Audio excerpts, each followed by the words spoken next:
Herkese merhabalar. Ben Huri. Huri Medek Mutfak'ta kanalın mutfağına hoş geldiniz. Hazır yufkayla sütlü baklava tarifi vermek istiyorum. Yapımı gerçekten çok kolay. Herkes kolaylıkla yapabilir. Tarifimize hemen başlayalım. Bir paket hazır baklavalık yufkam var. Yufkam böyle parça pinçik oldu. Evet, yufkayı dikkatli bir şekilde açıyorum.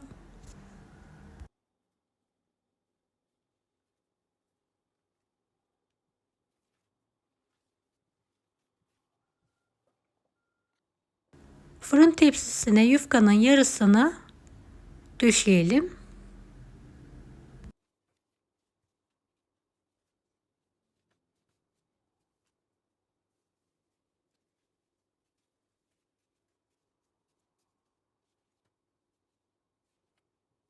Çok düzgün bir şekilde döşemenize bile gerek yok. Şöyle gelişi güzel bir şekilde yufkaları üst üste alalım.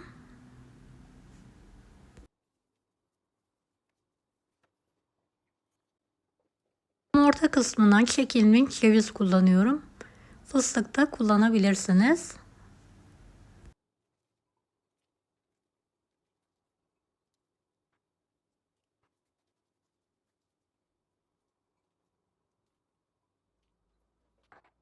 Üzeri için 200 gram saf tereyağı, 1 çay bardağı sıvı yağ ile karıştıralım.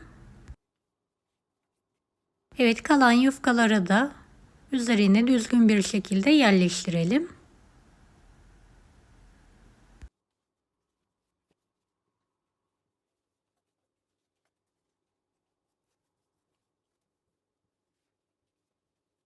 Videomu izlerken buraya kadar geldiyseniz yorum kısmına herhangi bir emoji bırakırsanız bana destek olmak için sevinirim.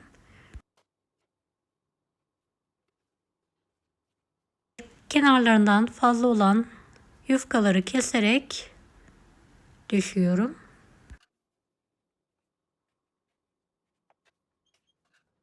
Kalan parçaları da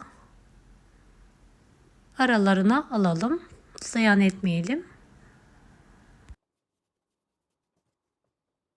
Evet, yufkamı büyük kareler olacak şekilde keskin bir bıçak yardımıyla dibine kadar keselim.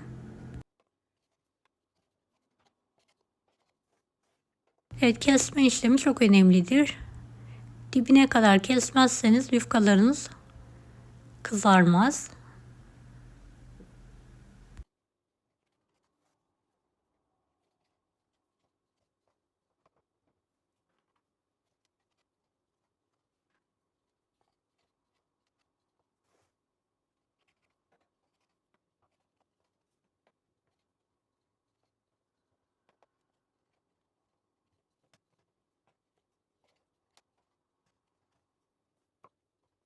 Evet, baklavamı kestim. Hazırladığım yağı üzerine eşit bir miktarda kaşık yardımıyla döküyorum.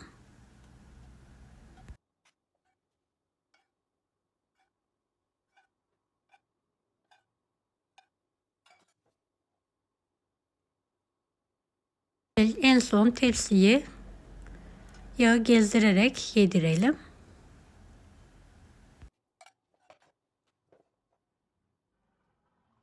Evet, yağladıktan sonra hamur kartıyla kenarlardan tekrardan geçme yapıyorum.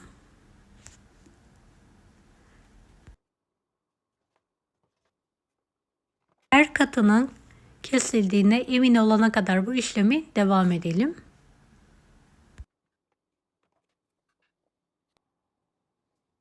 Tatlımız fırına girmeye hazır. Önceden ısınmış 170 dereceli alt üst fırının alt tarafını alalım. Üzerine de bir tepsi kapatalım. Şerbeti için 3,5 su bardağı toz şeker.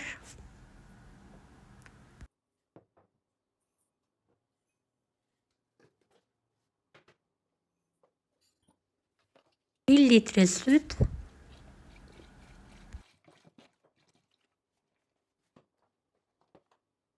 Ocağın üzerine alalım. Şeker eriyene kadar karıştıralım. Bir taşım kaynayan şerbetimizin altını kapatalım. Bir paket toz krem şanti ekleyelim. Karıştırarak soğumaya bırakalım.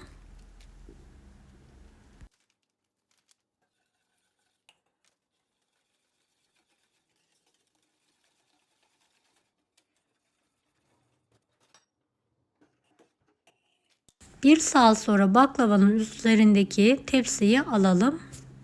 Dereceyi de 160 dereceye indirelim.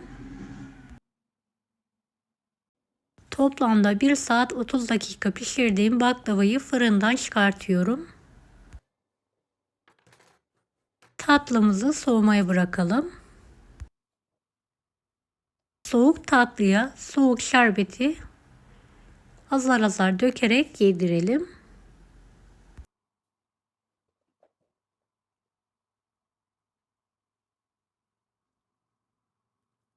Evet, şerbetimizi 2-3 seferde dökerek dinlendirelim. 1 saat beklettikten sonra bir tabak rendelenmiş çikolata, bir pakette Nescafe'yi karıştıralım.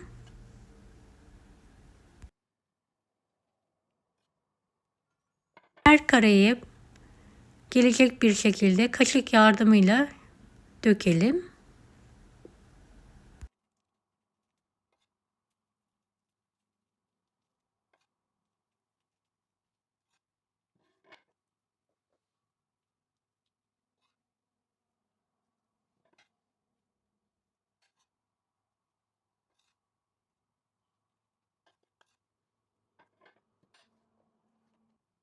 Evet, en son Antep fıstığı ile süsleme yapıyorum.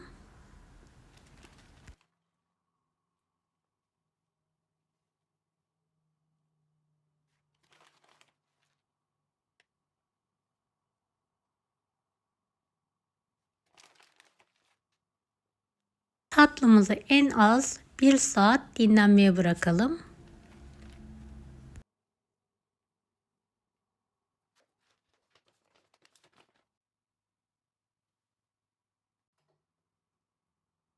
Evet, ben ertesi günü servise hazırladım.